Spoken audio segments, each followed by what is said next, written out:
Herkese merhaba arkadaşlar. Bugün Ali'nin saçlarını keseceğiz beraber. Birkaç tane bakım yapacağız. Hoş geldin. Hazırsan öncelikle saçlarını birazcık taramak istiyorum. Eldivenlerimi takmadan önce çok fazla temas etmeden saçlarını biraz tarayayım. Saçında herhangi bir sprey var mı? Evet.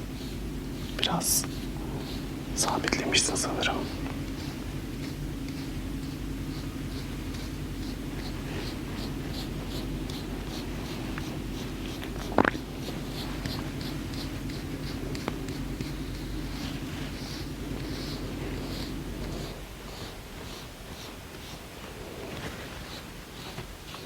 Kafanı şöyle yan çevir. Evet. Saç yapın çok güzel. Birazcık boya var sanırım. Sadece saçlarının birazcık ucundan keseceğim. Biraz kırıklarını almak istiyorum. Onun haricinde ekstra yapacağım herhangi bir işlem yok. Biraz maske falan yapmak istiyorum saçlarına. Bakım yapmak istiyorum. Şöyle dön bakalım.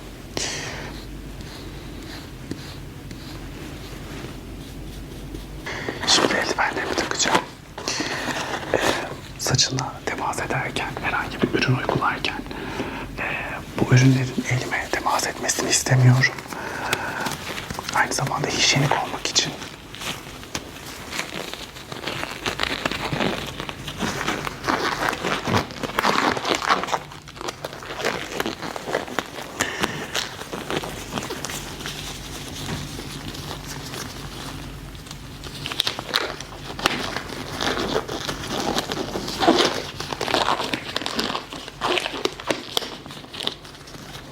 Evet.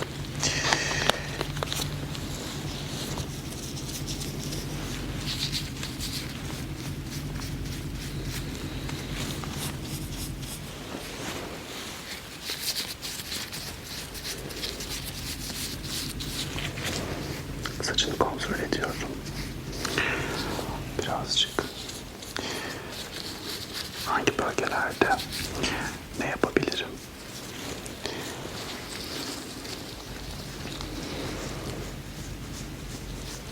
Kontrol.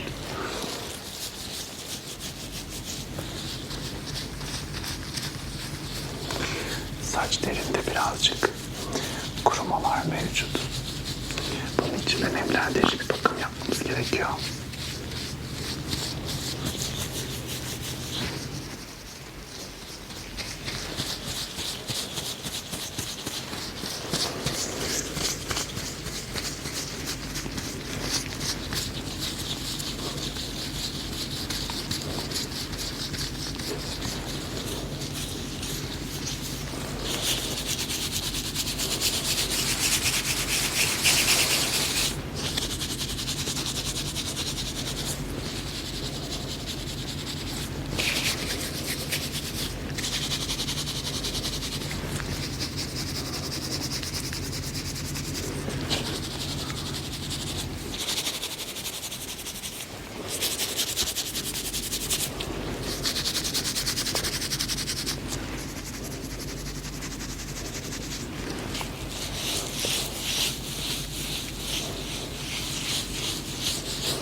Saç derisine masaj yaparak kan akışını hızlandırmaya çalışıyorum.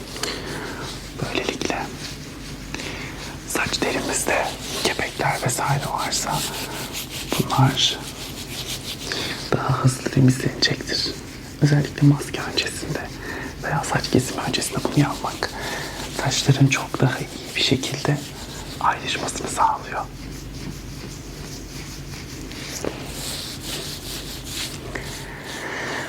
Şimdi saçlarını birazcık ıslatmak istiyorum.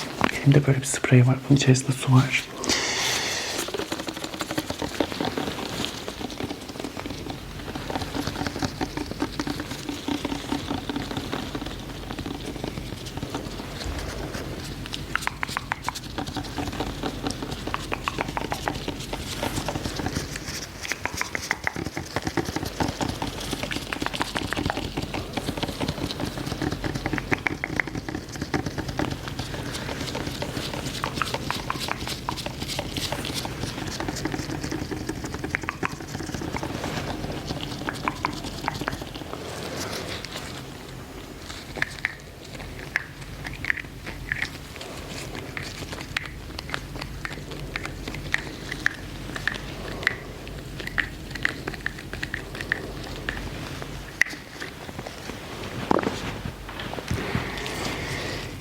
saçlarını ıslatacağım.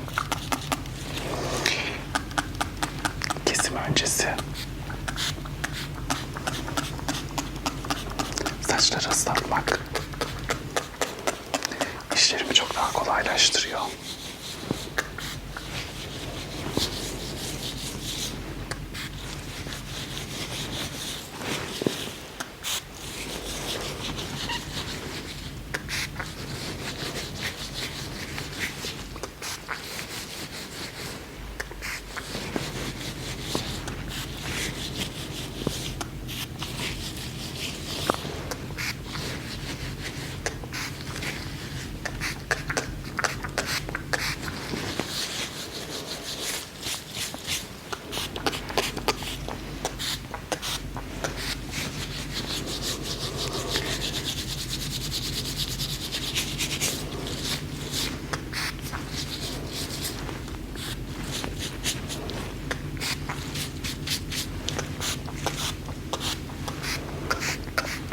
Her yere eşit bir şekilde bu suyu sıktığıma emin olmak istiyorum.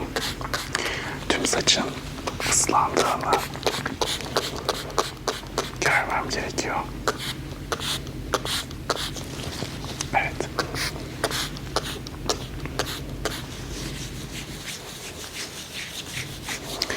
Şimdi birazcık elimle beraber buradaki suyu yaymam lazım.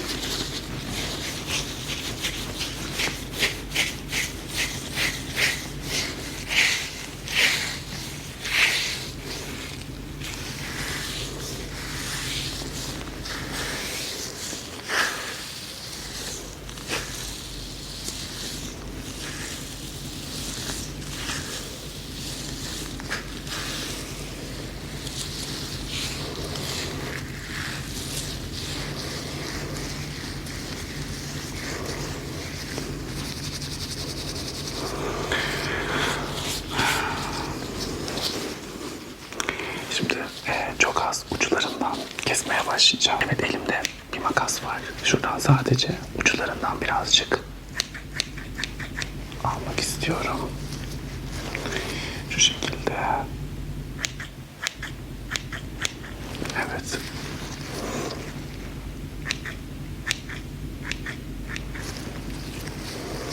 Uçlarındaki kırıklardan kurtulmamız lazım.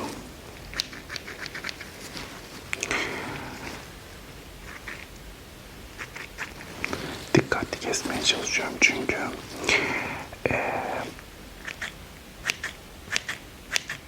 saçları zaten düzelttik, kesimini yaptık. Zaten birçoğunuz fark etmişsinizdir.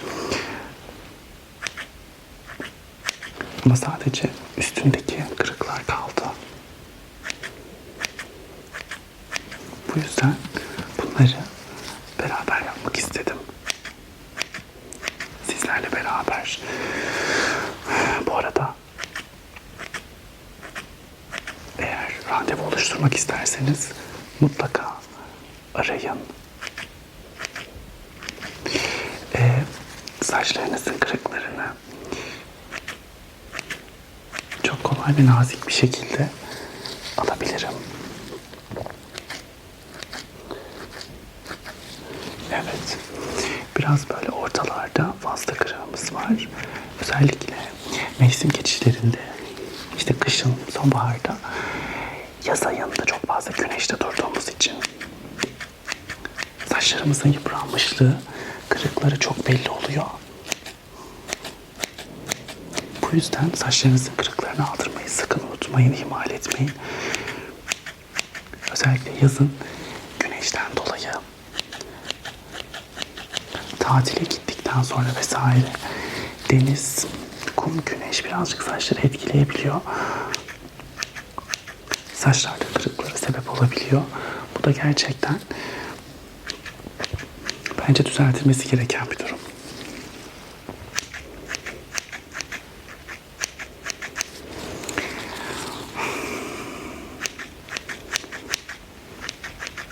Özellikle saçlarınız boyalıysa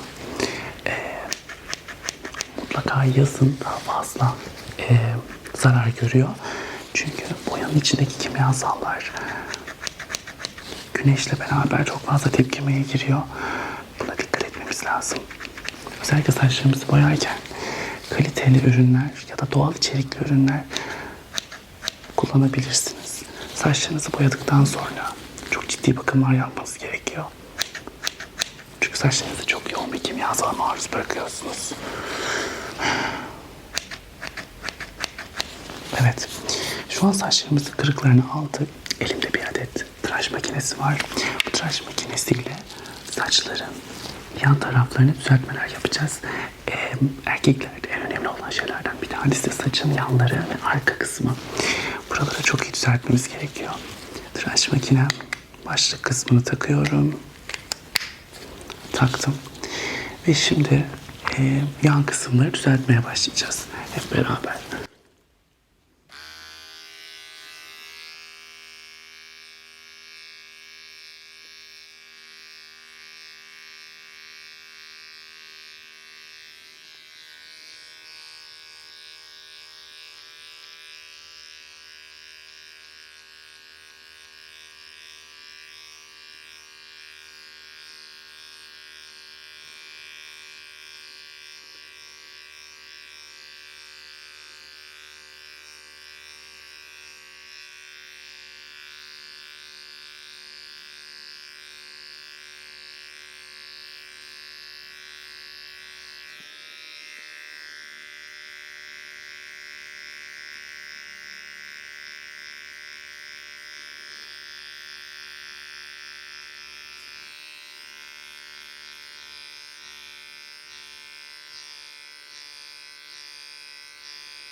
Evet.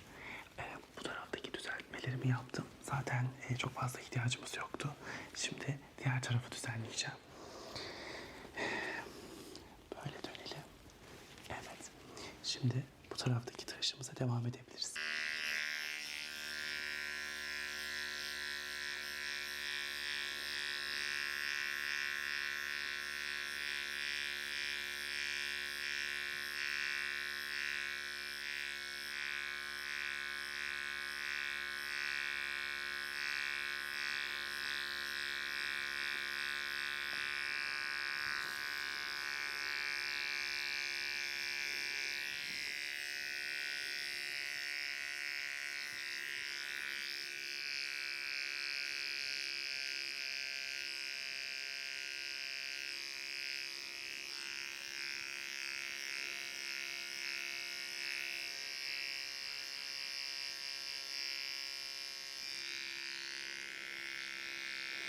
Birazcık başını öne ver misin?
Evet. Şimdi saçların yanlarını ve arkasını düzelttim makineyle beraber. Şimdi saçta çok küçük makasla beraber kesmelerde bulunacağım. Biraz kesimler yapmam gerekiyor, çok küçük. Özellikle yan taraflarda kulakların yanındaki rötuşlar için küçük bir makasım var. Onunla beraber hemen buraları düzelteceğim ve sonrasında çok güzel bir saç maskesiyle Saçlara bakım yapacağız. Evet, kafamızı yana çevirelim. Tamam. Şimdi saçların hemen bu bölgelerinde bazı uzun yerler kaldı. Özellikle kulağın tam yan tarafında, makinenin kesemeyeceği yerlerde.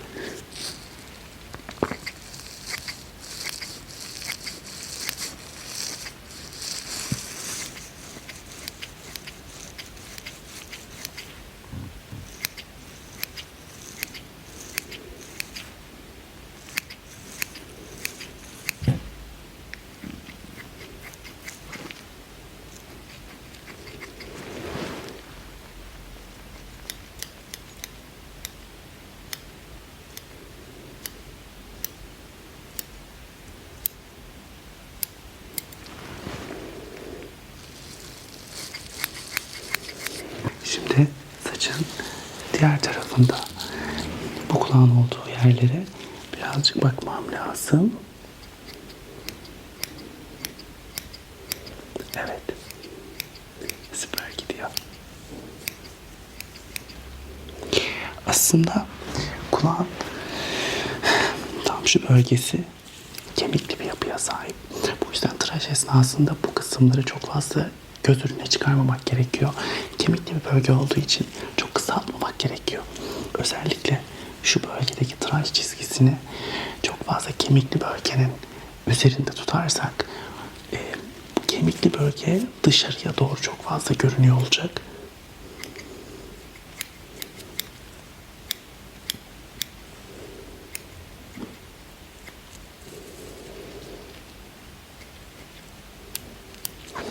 Evet. Şimdi saç kesimi bitti. Saçları yıkamadan önce bir saç maskesi kullanmam gerekiyor. Bu saç maskesini şimdi saçlara uygulayacağım. Çok az bir masaj yapacağım. Sonrasında belki sakallara birazcık düzeltme yapabiliriz. Hazır saç kesimi yapmışken onu da aradan çıkaralım bence. Şimdi saç maskesini uygulayacağım. Şimdi elimde bir tane saç maskesi var. Bu maskeyi ben kendim yaptım. İçerisinde mayonez, yumurta proteini ve aynı zamanda argan yağı bulunuyor. Şimdi bunları saçına masajla uygulayacağım. Kötü kokmuyor.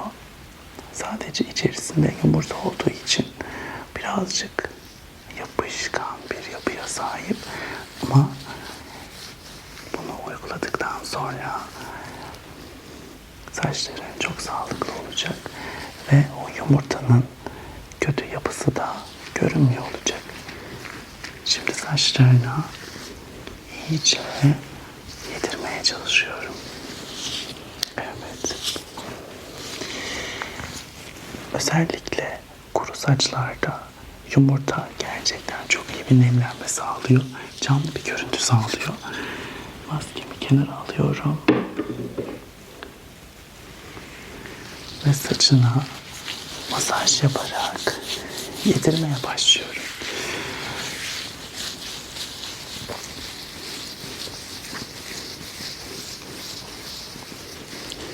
Özellikle saçının yan tarafları ve aslında çoğu zaman bakımlarını ihmal ettiğimiz arka kısımlar. Şöyle yan dönelim. Maskeyi iyice saç derisine yedirmeye çalışıyorum.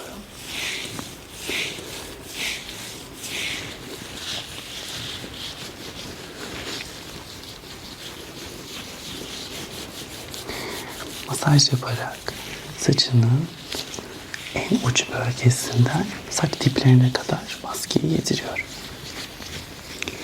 Özellikle maske yapmak saç derisindeki kan akışını hızlandırdığı için maskenin aslında çok daha etkili olmasını sağlıyor.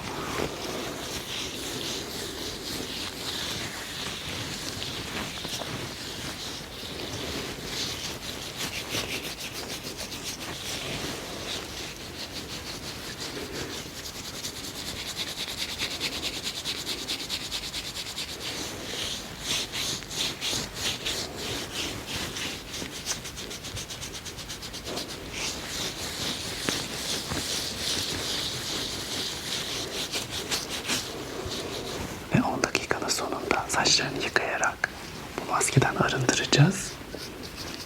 Sonrasında saçların öncekinden çok daha canlı olacak. Evet, şimdi saçlarını çok güzel bir şekilde yıkadık, maskeden arındırdık. Şimdi çok hafif saçlarını nemden arındıracağım.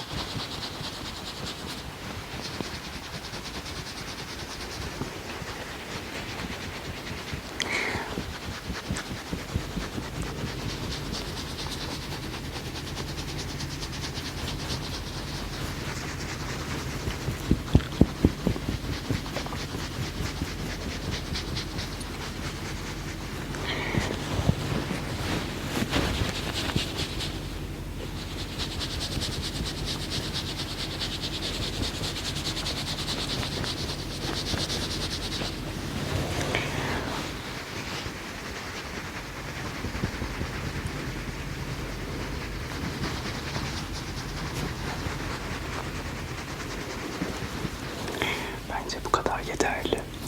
Şimdi bir tane keratin saç spreyi kullanacağım. Bu saçlarının gün içerisinde ya da fönlerken çok fazla kırılmasını önleyecek.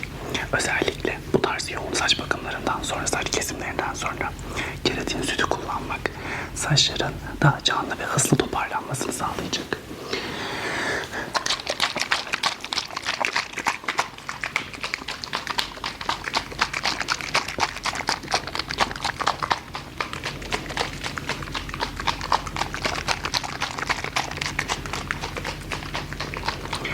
Bu arada gözlüğümü çıkardım.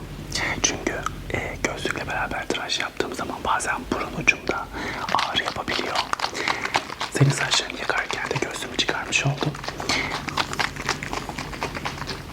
Şimdi saçların her yerine bu spreyden uygulayacağım.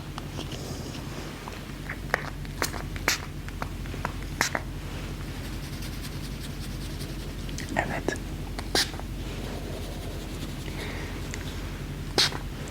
Keratin sütü saç derisini de besleyerek aynı zamanda yeni çıkan saçları da köklerden besleyerek sağlıklı bir şekilde çıkmasını sağlıyor. Senin de kullanmanı tavsiye ederim gün içerisinde. Özellikle çok fazla saçı fönlüyorsa, yüksek ısılarda fönlüyorsa saçlarına ısı koruyucu spreyler de kullanabilirsin.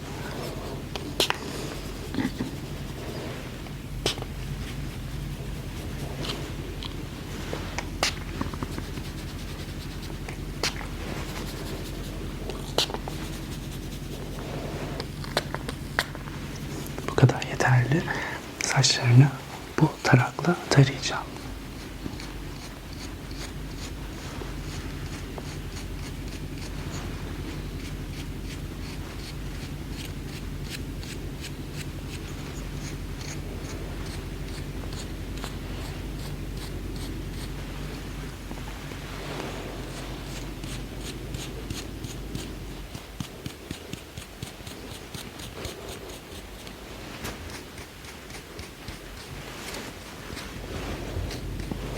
Saçların deri kısmına, saç derisine çok iyi bir şekilde nüfuz etmesi için bu tarz ince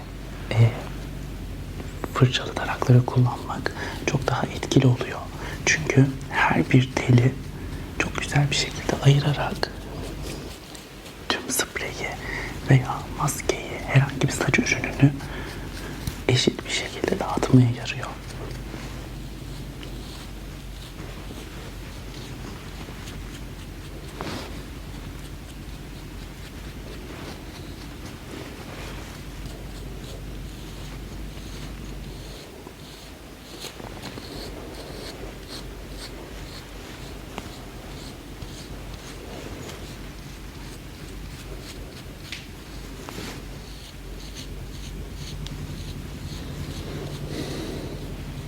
Evet.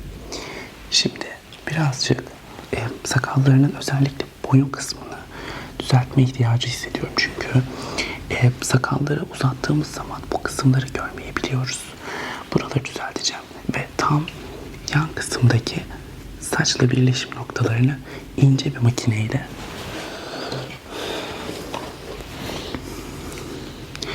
sakal makinesiyle düzelteceğim.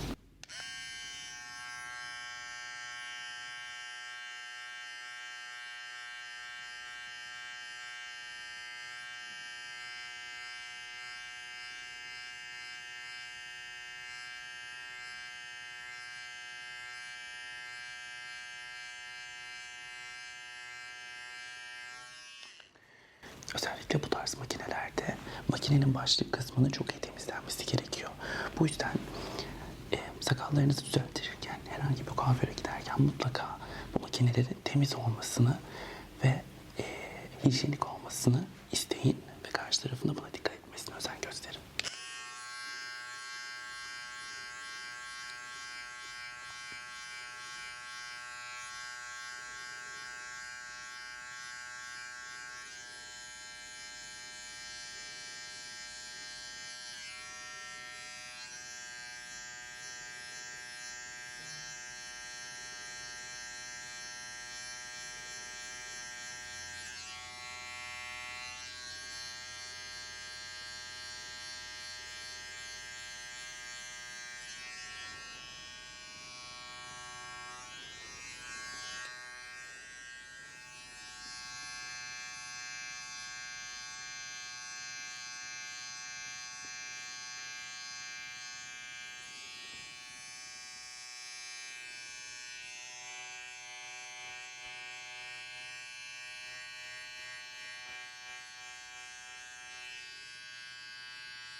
Saç kesimini, bakımlarını ve sakal tıraşını bitirdim.